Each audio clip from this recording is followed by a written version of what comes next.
Hello, my jewels and gems, my precious stones, my undiscovered diamonds. Welcome to my subscribers, and I'd like to welcome you back actually. Oops, had a little brain fluff. To all the new subscribers, thank you for being at my channel. Everyone hit the like button, subscribe, comment. Let me know where you're from, whether you're a jewel, a gem, a precious stone, or a diamond. Well, an undiscovered diamond. We're all a part of our career journey or existing job journey, job seeking journey. We are all in this thing together. Today's video is going to be focused on some of the interesting people and things that I've met during an interview, and some of the wildest things people have told me during an interview session. One of my most memorable things that someone has told me was, oh, I can't start. Huh? What are we here doing? You're a great candidate. Why can't you start?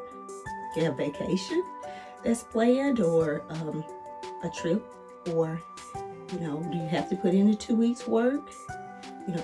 2 weeks notice somewhere? Or tell me. Oh, no, I just can't start. This is not for me. Oh, okay. Can you tell me when you knew it wasn't for you? Yeah, when I came up in here the first time. Oh, you mean a few weeks ago? Yeah. Well, can you tell me why you continued on with the interview process and confirmed if you knew you were gonna say no? I don't know, I just wanted to see what it was like. Oh, that's what the tour was for. But me, the coach I am, don't tell anybody else that, because it's unprofessional, and it's unprofessional for you to show up to an interview for a position you absolutely know you're not going to take. Thank you for coming. Feel free to give my contact info to anyone that is interested in working. Again, wild, but it happens. One of the next things that was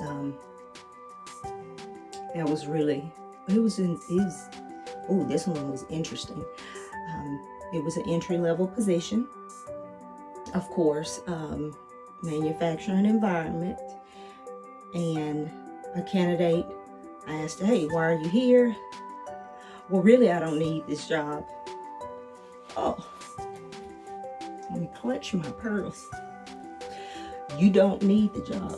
So can you tell me why you don't need the job? Oh, because I have a bachelor's and I have a doctoral, and I've worked here, and there. Okay, so are you transitioning from another city? Have you had some big life event where you had to start over?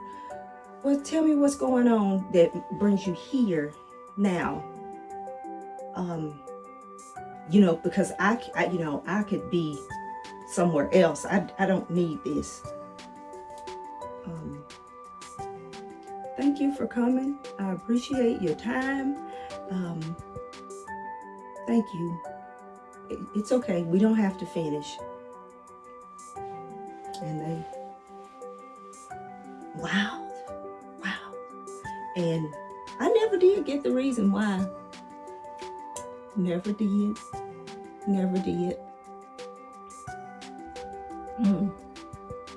That's all I had to say after that one. Another time I was conducting, and these were all entry-level positions, that I found that I had the most exciting interviews for the entry-level jobs.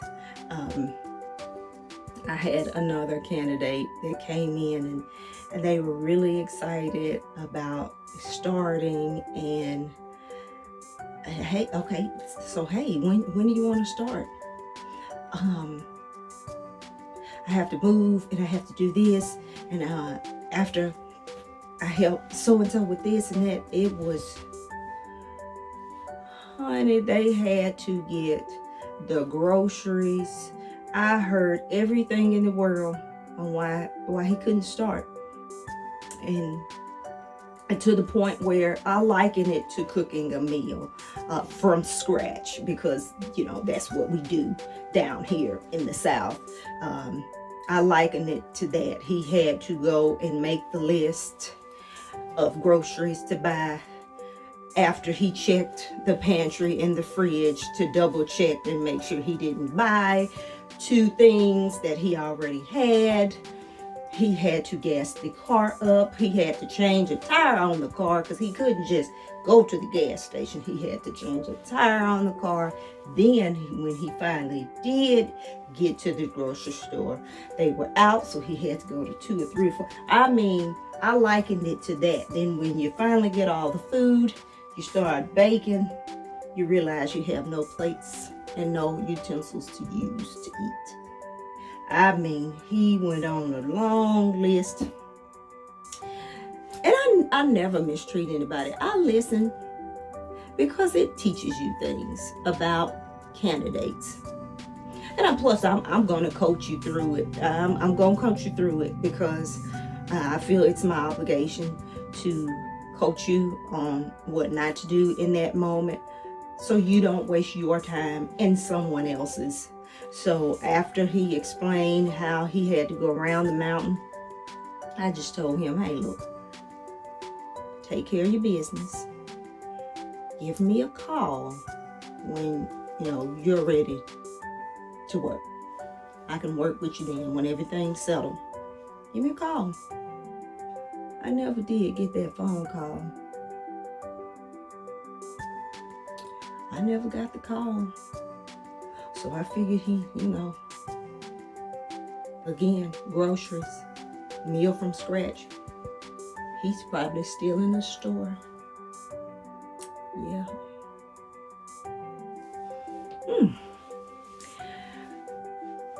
I think that's about all I got for right now. I would have to actually sit down and make a list of all the wild things people say in interviews and when they come, and when I'm trying to get them a start date from the years ago when I was interviewing. Because one thing about it, a lot of people, if they're not sure, they'll tell you. And it's okay. You can tell me. I'm not gonna make you feel bad. I'm not gonna mistreat you. I'm just gonna listen, and I'm just gonna tell you, don't do that no more. Like your great grandma would say, not your grandma, your great grandma. Don't do that no more. I'm not baby, because that could be offensive to someone. Mr., Miss, Mrs. In these situations, you want to do this, not that, because it presents you in a more positive light and not negative, because you might limit yourself if you keep doing this. But at least they started where they are, and we know they messed up.